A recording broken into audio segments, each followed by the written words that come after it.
ಈಗ ಏನು big boss ಒಳಗಡೆ ಹೋಗೋಕ್ಕಿಂತ ಮುಂಚೆ ನಿಮ್ಮ ಜೀವನ ಹೇಗಿತ್ತು, ಬಿಗ್ ಬಾಸ್ಗೆ ಎಂಟ್ರಿ ಕೊಟ್ಟು ವಾಪಸ್ ಬಂದಾಗ ನಿಮ್ಮ ಜೀವನ ಹೇಗಾಗಿದೆ? ಮೇಡಮ್, ಒಳಗಡೆ ಹೋಗ್ಬೇಕಾದ್ರೆ ಸುರೇಶ್ ಚಾಪ್ಟರ್ 1 ಆಗಿ ನಾನು ಒಳಗಡೆ ಹೋಗಿದ್ದೆ. ಒಳಗಡೆ ಹೋದ್ಮೇಲೆ ನಾನು ಕಲ್ತಂಥ ಪಾಠಗಳು, ಹೇಗೆ ಸಿಂಪ್ಲಿಸಿಟಿಯಾಗಿ ಜೀವನ ಮಾಡಬೇಕು, ಹೇಗೆ ತಾಳ್ಮೆಯಿಂದ ಇರಬೇಕು, ಹೇಗೆ ಮಾತಾಡಬೇಕು, ಯಾವ ಕ್ಷಣದಲ್ಲಿ ಮಾತಾಡಬೇಕು, ಎಲ್ಲಿ ಮಾತಾಡಬಾರ್ದು, ಯಾವುದಕ್ಕೆ ರಿಯಾಕ್ಟ್ ಮಾಡಬೇಕು, ಯಾವುದಕ್ಕೆ ರಿಯಾಕ್ಟ್ ಮಾಡಬಾರ್ದು.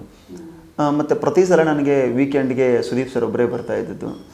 ಅವ್ರು ನಮಗೆ ಮೋಟಿವೇಶನ್ ಮಾಡೋರು. ನಾವೇನಾದ್ರು ತಪ್ಪು ಮಾಡಿದ್ರೆ ಅದನ್ನು ತಿದ್ದೋರು.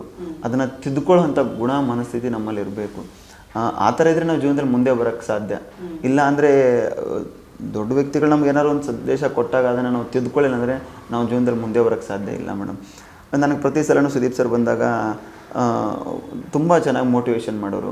ಅವೆಲ್ಲ ನನ್ನ ಜೀವನದಲ್ಲಿ ನಾನು ಅಳವಡಿಸ್ಕೊಂಡ್ರೆ ಇನ್ನೂ ಸ್ವಲ್ಪ ಮುಂದಕ್ಕೆ ಬೆಳಿತೀನಿ ನಾನು ಅಂತ ಅಂದ್ಕೊಂಡು ನಾನು ಟೋಟಲಿ ಚಾಪ್ಟರ್ 2 ಸುರೇಶ್ ಆಗಿ ನಾನು ಬದಲಾಗಿ ಹೊರಗಡೆ ಬಂದಿದ್ದೀನಿ ಮೇಡಮ್.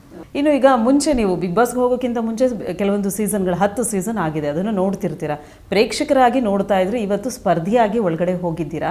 ಸೊ ಬಿಗ್ ಬಾಸ್ನ ಅಂದರೆ ಕೆಲವರು ಥರ ಅರ್ಥೈಸ್ಕೊಳ್ತಾರೆ, ಅದು ಅವರವರಿಗೆ ಬಿಟ್ಟಿದ್ದು. ಬಿಗ್ ಬಾಸಿಂದ ನೋಡಿ ಕಲಿಯೋಂಥದ್ದು ಏನಿದೆ? ಅಲ್ಲಿ ಹೋದರೆ ಕೆಲವೊಂದು ಕಡೆ ಲವ್ ಸ್ಟೋರಿ ಇರುತ್ತೆ, ಅಥವಾ ಕೆಲವೊಂದು ಕಡೆ ಅಗ್ರೆಸಿವ್ ಆಗಿ ಆಟ ಆಡ್ತಾರೆ, ಕಿರ್ಚಾಟ ಅರ್ಚಾಟ ಇರುತ್ತೆ. ಅದರಿಂದ ಏನು ಕಲಿಯೋಂಥದ್ದಿದೆ ಅಂತ ಕೆಲವರ ಒಂದು ಪ್ರಶ್ನೆ ಇದೆ. ಯಾಕಂದರೆ ಪುಟ್ಟ ಮಕ್ಕಳಿಂದ ವಯಸ್ಸಾಗಿರೋರ್ವರೆಗೂ ಕೂಡ ಆ ಶೋನ ನೋಡ್ತಾರೆ. ಸೊ ನಿಮಗೇನು ಅನಿಸುತ್ತೆ ಮೇಡಮ್? ಇದು ವ್ಯಕ್ತಿತ್ವಗಳ ಆಟ ಮೇಡಮ್. ಒಳಗಡೆ ನಾವು ಹೋಗೋಕ್ಕಿಂತ ಮುಂಚೆ ನಾವು ಹೇಗಿದ್ವಿ, ಒಳಗಡೆ ಹೋದ್ಮೇಲೆ ನಮ್ಮಲ್ಲಿ ಏನು ಬದಲಾವಣೆ ಆಗಿದೆ ಅನ್ನೋದು ತುಂಬ ಮುಖ್ಯ ಆಗುತ್ತೆ. ಬಿಗ್ ಬಾಸ್ ಅಂತ ಹೇಳಿದಾಗೆ ಅಂತರಂಗ, ಬಹಿರಂಗ, ಚದುರಂಗ ಮೂರೂ ಕೂಡ ತುಂಬ ಮುಖ್ಯ ಆಗುತ್ತೆ. ಜನಗಳಿಗೆ ಏನು ಹೇಳೋಕ್ಕೆ ಇಷ್ಟಪಡ್ತೀನಿ ಅಂದರೆ, ಒಬ್ಬ ವ್ಯಕ್ತಿ ಹೇಗಿದ್ದ, ಹೇಗೆ ಬದಲಾದ ಅನ್ನೋದು ತುಂಬ ಮುಖ್ಯ ಆಗುತ್ತೆ.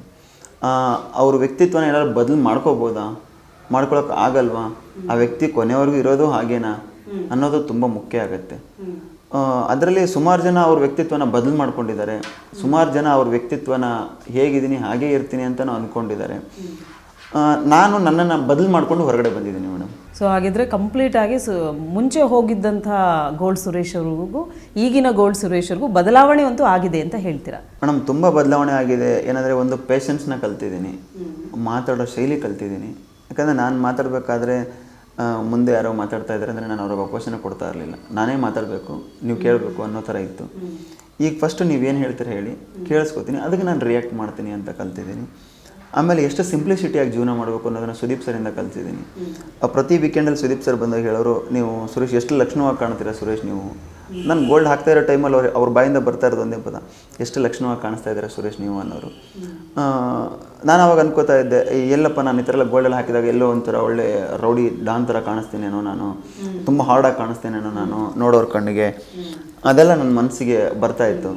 ಅವ್ರು ಹೇಳಿದಾಗ ನನಗೆ ಅನಿಸೋದು, ಸುದೀಪ್ ಸರ್ ಕಣ್ಣಿಗೆ ನಾನು ಎಷ್ಟು ಲಕ್ಷಣವಾಗಿ ಕಾಣಿಸ್ತೀನಿ ಅಂತ ಹೇಳಿದ್ರೆ ಜನಗಳ ಕಣ್ಣಿಗೆ ಇನ್ನು ಯಾವ ಥರ ನಾನು ಕಾಣಿಸ್ತೀನಿ ಅನ್ನೋದು ನನ್ನ ಮೈಂಡಲ್ಲಿ ಇರ್ತಿತ್ತು. ಅದನ್ನು ನಾನು ಸ್ಪೋರ್ಟಿವ್ ಆಗಿ ತೊಗೊಂಡೆ ಮೇಡಮ್.